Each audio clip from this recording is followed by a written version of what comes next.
When General Buhari took over, things were quite bad.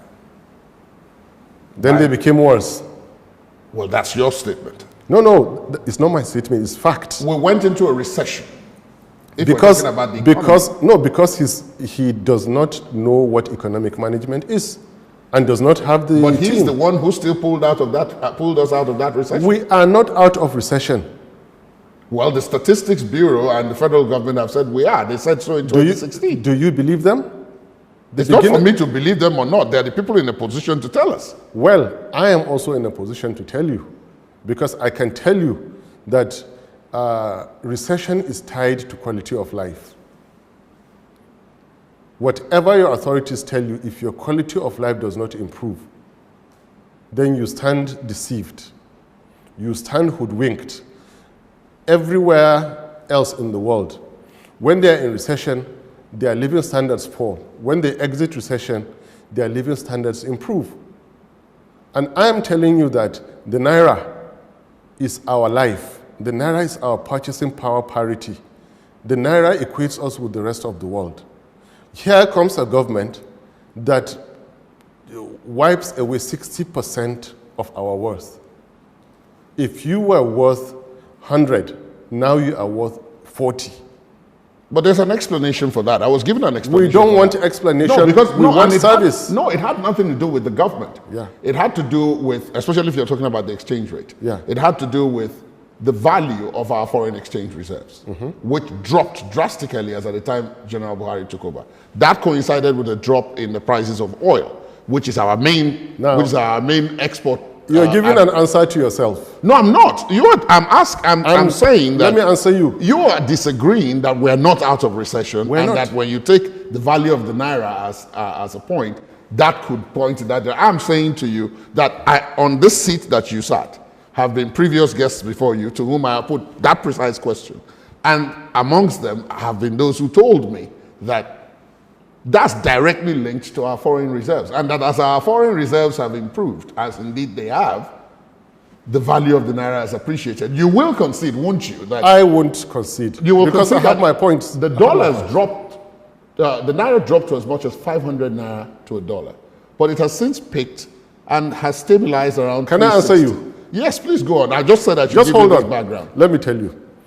January 2016, or thereabouts, President Buhari falls ill and was out of Nigeria for 100 days. Then we had an acting President Yemi Oshibanjo. When President Buhari was flown out, the Naira was at 520. When friends and family were making 200 Naira per dollar, because the difference between the autonomous and the central was then in excess of 200 Naira. Now here's the catch. Acting President Oshibanjo, whom I like to think as somebody who has lots of sense, whom I like to think as somebody who listens to his people, and his people happen to be the ones who pay tuition fees outside of Nigeria, must have hammered it onto him. This cannot go on. If Buhari's people don't care and they don't pay tuition fees outside, ours do, and education is our life. You must go back, and he's a responsive acting president. He changed the formula of how dollars, forex, were allocated. Instead of privileged few relatives and friends, it now went into the system proper. That was responsible for the drop from 520 to 365. Now it has fallen from 365 to about 363, sometimes 360. If you ask me why, it is because of the gale of defection, it is because of, and it is because of Ekiti elections that just held, that so much dollars were pumped out there. Now, mathematically speaking, the value, the price of, international price of crude oil, when Buhari took over and was complaining, and that because of that, the dollar had to rise. Just suppose that to the international price of crude oil today, you will find out that the price has nearly tripled. But in relative terms, from 2015 till today, the naira has fallen 60%. So mathematically, it does not make sense. And let me tell you, every leader should manage the confidence in the society. I split society into economy and communities. What the Buhari government did was to dissipate confidence. How so? Because those who were funding the autonomous market found it necessary now to hold back their money. Yes, because the arbitrage is no longer there. No. Arbitrage is when you have 200 naira per dollar, not when you have 2 or 3 naira per dollar. Then what's the explanation as to why they are not funding it? Because they were afraid of Buhari's tactics. They were afraid of Buhari's government. Buhari's government did not give confidence to investors, did not give confidence to Nigerian expatriates abroad who are sending billions and billions to Nigeria. They had to cut it. Interest rates were not improving, and the moment fear set in, and notice that this is a government who cannot manage fear. This is a government that cannot manage the people's sensibilities. One fear sparked off another. So the fear of Nigerians who were selling $1,000, $2,000 daily, and you have hundreds of them funding the market, felt, look, if indeed the dollar is going to fall and we can see it falling, it's better to hold it back. That holding back scared investors who otherwise would go into Nigerian portfolio investment. The foreign exchange fluctuation risk heightened.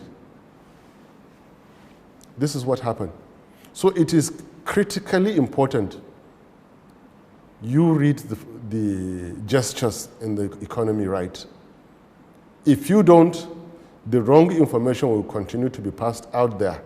I cannot claim to come out here and tell you new thing you've never heard before, but I'm in that business. I will tell you what the truth is. And the truth is that we have lost 60% of our net worth as a country, simply because we had a government that cannot manage our economy. At that point, because you used the word fear and scare. Yeah. Now, those two words are used in relation to another subject, which was also a plank of this administration's campaign when it wanted office in 2014, 2015. Yeah. And that's security. Mm-hmm.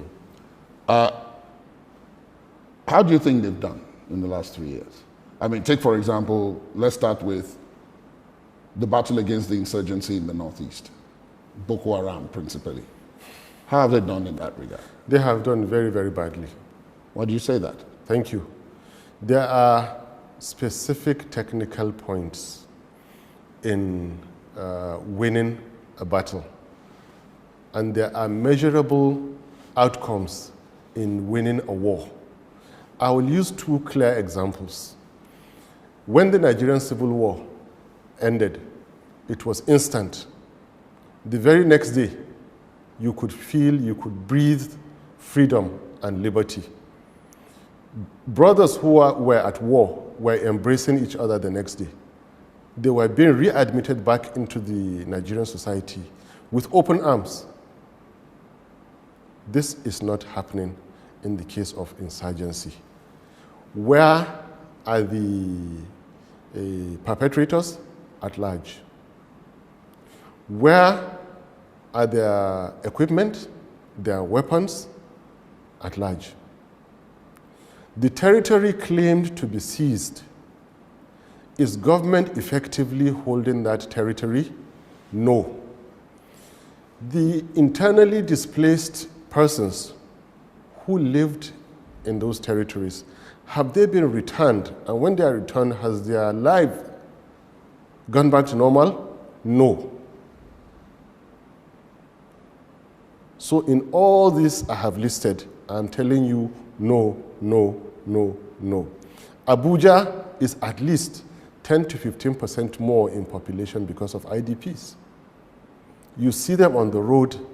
In fact, I have lived in an area where in the last 10 years, I have never seen street hawking. In the last 3 years, there are days when I'm going to work, and the traffic there, I count between 80 to 100 destitutes every day that I pass by. Even at night, even at midnight, you count destitutes. Thank you, Buhari. This is what you've done to us.